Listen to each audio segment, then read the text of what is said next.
ফ্যাসিবাদী আওয়ামী লীগের আমলের মতো এখনো কারো উপর জুলুম হলে জামায়াতে ইসলামী একাই প্রতিবাদ করবে, এমন মন্তব্য করেছেন জামায়াতের আমির ডক্টর শফিকুর রহমান।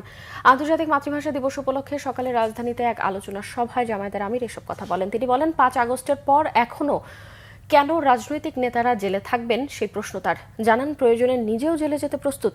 ডক্টর শফিকুর রহমান আরও বলেন, দেশের মানুষের সাথে যেই জুলুম করবে তাদের বিরুদ্ধেই সামাজিক প্রতিরোধ গড়ে তুলতে হবে। ফ্যাসিবাদ বিরোধী আন্দোলনে জামায়াতের বেশি ক্ষতিগ্রস্ত হয়েছে বলেও দাবি করেন তিনি। তাদের সিনিয়র নেতাদের ষড়যন্ত্রমূলকভাবে ফাঁসি দেওয়া হয়েছে। বঙ্গভবনে ৫ তারিখ সুনির্দিষ্টভাবে দুই একজনের কথা বলেছিলাম আমরা, এবং নির্বিশেষে সমস্ত মজলুমদেরকে মুক্তি দেওয়ার কথা বলেছিলাম।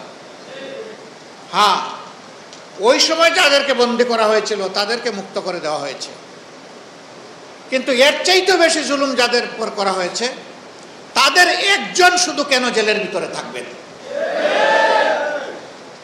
মনের এই কষ্ট থেকে আমি বলেছি যে আমার এখন আর বাইরে থাকার কোনো সার্থকতা নেই।